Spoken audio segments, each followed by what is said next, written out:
The Vancouver Metropolitan Orchestra is entering its 9th season. We basically, when I was in Japan, I formed this concept based on a model of Pacific Music Festival in Sapporo, where they had all the principal members from the Vienna Philharmonic, and they came to be as a mentor to the students, and I thought it was a very unique idea.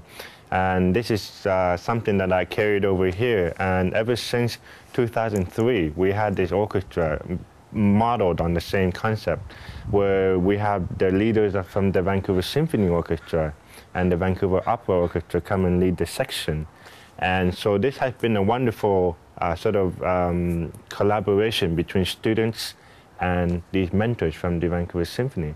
It's been a very unique 8 years so far. I think what you would notice about this orchestra is the level of energy that comes from the students, and especially that they're being mentored by these members who are very passionate about teaching. It's been such a wonderful collaboration. Now the VMO is entering its 9th season, and we are finally what we called a cooperative orchestra with the Vancouver Musicians Association. This meaning is that now we're recognized as a professional orchestra. And so the orchestra has really gone from pretty much what it was an amateur orchestra in the beginning to now what we consider, in my retrospect, it's called a professional training orchestra. And so right now we're entering our 9th season, and we got 5 concerts lined up for this season. And you know, we're always going to keep the tradition of our annual concert in September. And this year I've been really pleased to be able to invite a wonderful soprano by the name of Shannon Chan Kent. Now, Shannon Chan Kent is actually just recently graduated from UBC with her master's in opera performance. She is deciding whether to go into the music career or the acting career. She has both. She's really very accomplished, and she was one of the singers that auditioned for our soloist position, and she was extremely gifted, and I really think the audiences are going to feel her tremendous spirit in singing.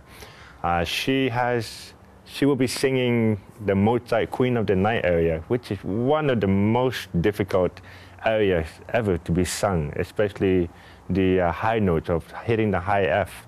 And so this is something that I really hope the audience will be looking forward to listening, as well as I'm going to be performing.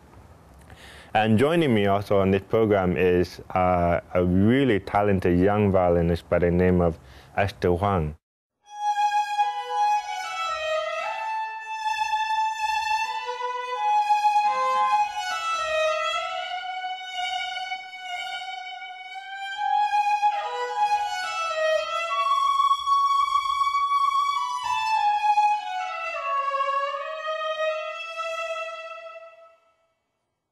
Now, Esther actually and I have a long history, actually. We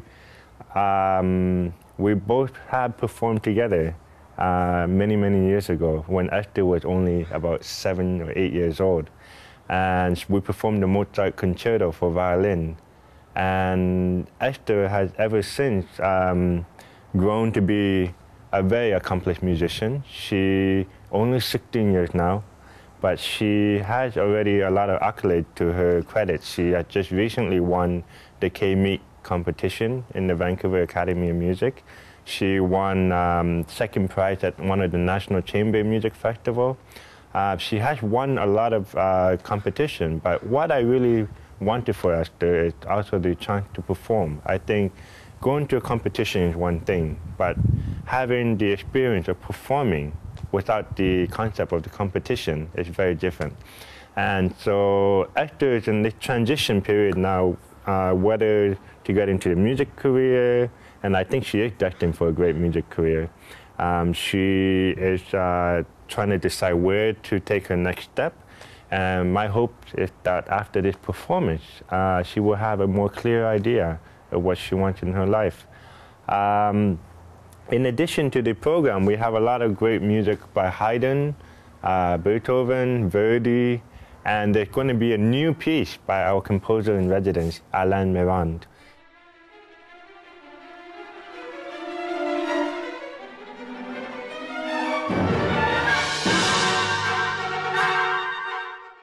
Now, Alain composed for the last few years. We always had the composer in residence position, and we always make a commission allowing Canadian composers to be featured. And Alain composed something called The Isles of the Blessed.